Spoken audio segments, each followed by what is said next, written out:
Hello friends, I am Atul.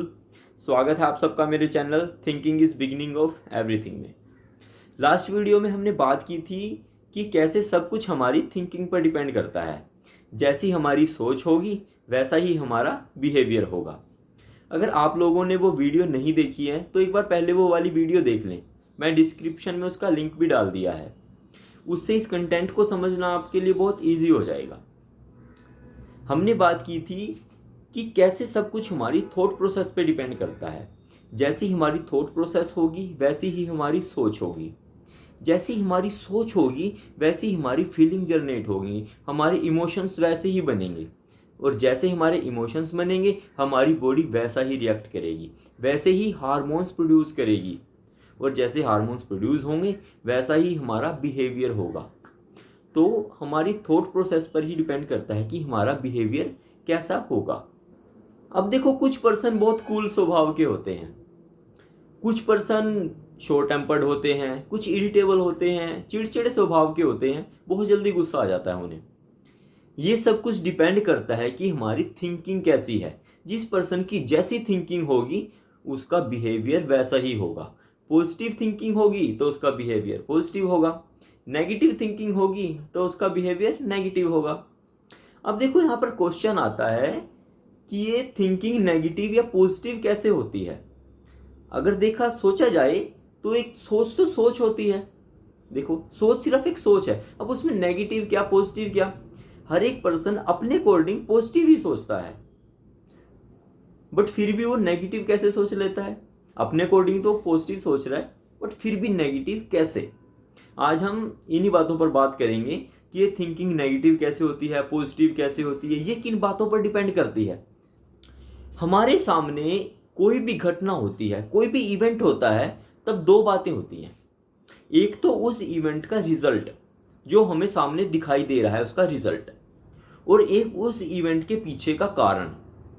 जैसे आप अपने घर पर हो और घर के सामने से कुछ पर्सन जा रहे हैं, तो वो पर्सन आपको एज ए रिजल्ट जाते हुए दिखाई दे रहे हैं, एज ए रिजल्ट जाते हुए दिखाई दे रहे हैं, पर वो क्यों जा रहे हैं उसके पीछे कारण वो आपको नहीं पता। मतलब कोई भी घटना होती है तो आपको उसका वो रिजल्ट दिखाई देता है पर पीछे का कारण नहीं दिखाई देता। जब ऐसे समय पर कुछ कारण नहीं दिखाई देता तो हमारा माइंड उस कारण को ढूंढने के लिए एनालिसिस में लग जाता है।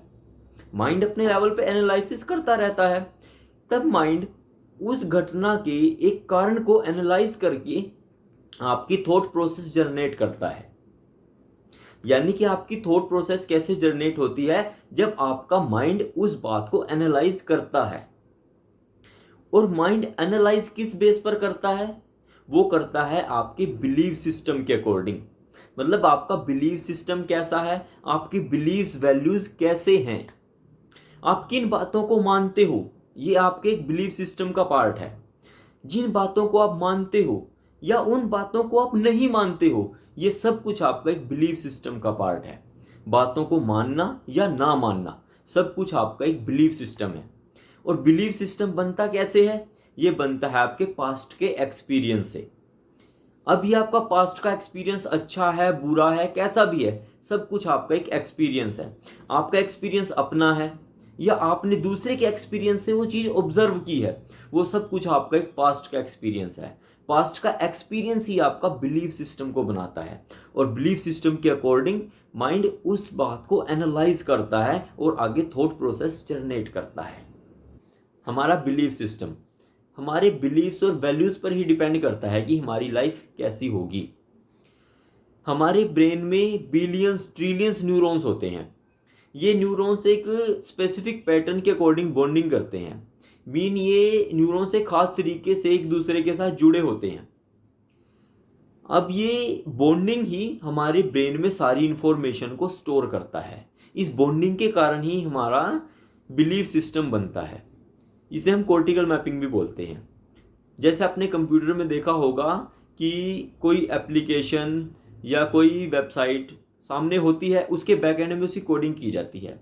मतलब बैक एंड में कोडिंग की जाती है तभी हमें फ्रंट एंड पे वो वेबसाइट या एप्लीकेशन शो होती है। ऐसे ही हमारे ब्रेन में कोडिंग की जाती है, बट हम कोडिंग ऐसे तो नहीं कर सकते ब्रेन में। तो ब्रेन में ये न्यूरॉन्स एक पैटर्न के अकॉर्डिंग जुड़ते हैं। इस पैटर्न के अकॉर्डिंग ही हमारा बिलीफ सिस्टम बनेगा। जैसा हमारा पास्ट का एक्सपीरियंस होगा वैसे ही इन न्यूरॉन्स का पैटर्न बनता चला जाएगा, और जैसा पैटर्न बनेगा वैसा हमारा बिलीफ सिस्टम होगा। अब देखते हैं ये सर्कल कैसे घूमता है। आपके पास्ट एक्सपीरियंस के अकॉर्डिंग ये एक न्यूरोनल पैटर्न बनता है। ये इस न्यूरोनल पैटर्न के अकॉर्डिंग आपका एक बिलीफ सिस्टम बनता है। जैसा आपका बिलीफ सिस्टम होगा, किसी भी सिचुएशन में आपका माइंड उसको वैसे एनालाइज करेगा। जब माइंड एनालाइज करेगा वैसे ही आगे थॉट प्रोसेस जनरेट करेगा। जैसी थॉट प्रोसेस होगी वैसी थिंकिंग होगी। जैसी पर्सन की थिंकिंग होगी, पर्सन की वैसी ही फीलिंग जनरेट होने लगेंगी, उसके वैसे ही इमोशंस बनने लगेंगे। जैसे उसके इमोशंस होंगे वैसा बॉडी रिएक्ट करना शुरू करेगी, वैसा बॉडी हार्मोन्स रिलीज करेगी, और पर्सन का बिहेवियर भी वैसा ही होगा। अब ध्यान देने वाली बात है, ध्यान से समझना। जैसा ही आपका बिहेवियर होगा और सामने वाले का बिहेवियर होगा, उस बात पर डिपेंड करता है कि वो वाला इवेंट आपके लिए नेगेटिव है या पॉजिटिव है। मतलब कि आपका बिहेवियर अच्छा है, सामने वाले का अच्छा है, उस सिचुएशन का क्या इम्पैक्ट पड़ रहा है कि वो सिचुएशन आपके फेवर में है, सब कुछ आपके अकॉर्डिंग हो रहा है, क्या हो रहा है। अगर आपके अकॉर्डिंग हो रहा है, आपके फेवर में है, तो आपके लिए एक गुड एक्सपीरियंस में काउंट होगा, क्योंकि वहां पे आपका एक्सपीरियंस अच्छा रहा है, सब कुछ अच्छा हो रहा है। जब आपका एक गुड एक्सपीरियंस हो रहा है तो आपका वैसा ही एक और न्यूरोनल पैटर्न दोबारा बनता जाएगा। यानी कि जो आपका इवेंट हो चुका है, अब जो भी इवेंट हुआ है वो आने वाले टाइम के लिए तो पास्ट है। अब का एक्सपीरियंस आपका आने वाले टाइम के लिए फिर एक पास्ट का एक्सपीरियंस बनकर दोबारा उसी न्यूरोनल पैटर्न को बनाएगा। अगर आपका एक गुड एक्सपीरियंस हुआ तो वैसा पैटर्न बनेगा। अगर आपका एक बैड एक्सपीरियंस हुआ, कुछ बुरा हुआ आपके साथ है, किसी के साथ है, सिचुएशन के अकॉर्डिंग काम खराब हुआ, तो आपका एक बैड एक्सपीरियंस में काउंट होगा और आपका न्यूरोनल पैटर्न वैसा ही बनेगा। जैसा वो न्यूरोनल पैटर्न बनेगा फिर आपके बिलीव्स और वैल्यूज वैसे बनेंगे। मतलब कि ये एक सर्कल बनता रहेगा, और यही सर्कल डेली भी रिपीट होता है, पर ईयर रिपीट होता है, और सारी लाइफ यही सर्कल रिपीट होता जाएगा कि आपके एक्सपीरियंस के अकॉर्डिंग ही आपका पैटर्न बनेगा, और उसके अकॉर्डिंग ही आपके बिलीव्स वैल्यूज बनेंगे, और बिलीव्स वैल्यूज के बाद सब कुछ वैसा ही चलेगा। अब आपको एक बहुत इंटरेस्टिंग बात बताता हूँ। अक्सर आपने देखा होगा कि लोगों की थिंकिंग पॉजिटिव होती है या किसी की थिंकिंग नेगेटिव होती है। देखो, थिंकिंग का नेगेटिव या पॉजिटिव होना एक बात की बात है। सबसे पहले तो वो एक थिंकिंग होती है। थिंकिंग डिफरेंट हो सकती है कि आपकी थिंकिंग अलग है और उसकी सामने वाले की अलग है। कभी कभी ऐसा होता है कि आप बिल्कुल सही हो, आपकी थिंकिंग बिल्कुल पॉजिटिव है, पर सामने वाले की थिंकिंग नेगेटिव है। पर ये आपकी नज़र में ही है सामने वाले की नेगेटिव। उस वाले पर्सन से पूछ के देखो क्या नेगेटिव है तुम्हारी थिंकिंग। अरे उसको तो पता भी नहीं है कि उसकी नेगेटिव थिंकिंग है। वो सिर्फ अपने बिलीव सिस्टम के अकॉर्डिंग सोच रहा है। हो सकता है कि वो आपकी थिंकिंग को नेगेटिव समझ रहा हो, जबकि है उसकी नेगेटिव थिंकिंग, बट वो सिर्फ अपने बिलीव सिस्टम के अकॉर्डिंग सोच रहा है। अक्सर यही होता है, हमें दूसरे की थिंकिंग नेगेटिव लगती है, उसकी है नहीं है अलग बात है, क्योंकि हर एक पर्सन सिर्फ अपने बिलीफ सिस्टम के अकॉर्डिंग सोचता है। जैसे अक्सर हिंदू माउंडन ये देखते हैं, एक दूसरे को करते हैं कि नेगेटिव थिंकिंग है, बट एक्चुअल में हर एक पर्सन अपने अपने बिलीफ सिस्टम के अकॉर्डिंग ही सोच रहा है। जैसा उसका बिलीफ सिस्टम होगा वैसा ही उसका माइंड एनालाइज करेगा, और वैसे ही आगे उसकी सोच पैदा होगी। तो नेगेटिव या पॉजिटिव होना एक बात की बात है, सबसे पहले वो एक थिंकिंग है।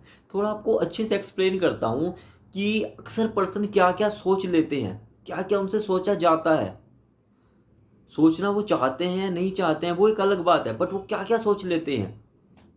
देखो, बिलीव सिस्टम हमारी थिंकिंग को कैसा बना सकता है, अच्छे से एक्सप्लेन करता हूँ आपको। मेरे एक दोस्त हैं, एमबीबीएस डॉक्टर हैं वो एक बार पश्चिम बंगाल गए। वो जिस एरिया में गए उस एरिया में मच्छी चावल बहुत खाया जाता था। तो वहाँ पर वो एक पेशेंट से मिले। अब उस पेशेंट को डॉक्टर साहब ने कहा कि देखो, तुम्हारे हार्ट में ब्लॉकेज है, तुम्हारा कोलेस्ट्रॉल लेवल बढ़ा हुआ है, तुम्हारा ट्राइग्लिसराइड बढ़ा हुआ है, तो तुम्हें ये मांस और तली हुई चीज़ें, घी तेल बिल्कुल भी नहीं खाने हैं। तो बंदा कहता है ठीक है, मैं तली हुई चीज़ें नहीं खाऊंगा और मांस तो मैं खाता भी नहीं, मैं तो सिर्फ मच्छी खाता हूँ। अब डॉक्टर साहब थोड़ा हंसे, और उसे कहा, अरे देख मच्छी भी मांस में ही आती है, तुझे मांस बिल्कुल नहीं खाना है तो मच्छी भी बिल्कुल भी मत नहीं खानी है। वो बंदा थोड़ा परेशान हो गया। वो कहता है, अरे डॉक्टर साहब कैसी बात कर रहे हो, मच्छी नहीं खाएगा तो हम क्या खाएगा, हमारे ऊपर कुछ तो तरस करो। डॉक्टर साहब ने उसे साफ मना कर दिया। अब वो बंदा कहता है, डॉक्टर साहब देखो, हार्ट की बीमारी से मैं मरूं या ना मरूं, पर मैं मच्छी नहीं खाऊंगा तो मैं वैसे ही मर जाऊंगा, मेरे ऊपर कुछ तो तरस करो, मच्छी खाने दो मुझे। डॉक्टर साहब ने उसे फिर प्यार से समझाया, देख 3 महीने की बात है, 3 महीने तक तू मच्छी मत खा, अपने घर मत लेके जा, 3 महीने में कोई फर्क नहीं पड़ेगा, 3 महीने बाद तू ठीक हो जाएगा। जब तू अपने घर नहीं लेके जाएगा तो अपने बच्चों को मत खिला, किसी को भी मत खिला, तेरा भी मन नहीं करेगा, 3 महीनों की बात है। अब वो बंदा परेशान। अब वो कहता है, डॉक्टर साहब ये क्या बात कर रहे हो आप, ये मुझसे आप कैसा पाप करवा रहे हो, आपके कहने का मतलब है कि मैं अपने बच्चों को भी मच्छी से दूर कर दूं, मेरे बच्चे भी मच्छी ना खाएं। डॉक्टर साहब जब मैं घर जाऊंगा मेरे बच्चे मुझसे कुछ खाने के लिए चीज़ मांगेंगे, वो देखेंगे पापा क्या लाए, और वो देखेंगे कि पापा तो मच्छी लाए ही नहीं, तो क्या सोचेंगे, क्या खाएंगे वो। आप तो डॉक्टर साहब बहुत जुल्म कर रहे हो बच्चों के ऊपर मेरे, ऐसा नहीं होगा। तो डॉक्टर साहब ने कहा, अरे मच्छी नहीं है कोई बात नहीं, तू कुछ और खिला दे उन्हें, कुछ और लेके चला जा। पर वो पर्सन फिर बोल पड़ा बीच में, डॉक्टर साहब जब वो दूसरे बच्चों को मच्छी खाते हुए देखेंगे, आसपास मच्छी खाते हुए देखेंगे, सारे खा रहे होंगे, तो वो क्या सोचेंगे कि उनका बाप उनके लिए मच्छी नहीं लाया, उनका भी मन करेगा खाने का, पता है वो मुझे मन मन में कैसी बद्दुआ देंगे, मुझे तो नरक में भी जगह नहीं मिलेगी, डॉक्टर साहब समझा करो, मच्छी तो खाने दो। अब डॉक्टर उसे फिर समझाते हैं कि देखिए बच्चों को खिला नहीं खिलाते, पर तू बिल्कुल भी नहीं खाएगा, कोशिश कर बच्चों को मत खिला, बहुत सारी चीज़ें हैं मार्केट में, कुछ भी खिला दे बच्चों को, अच्छे से अच्छा है वो खिला बच्चों को।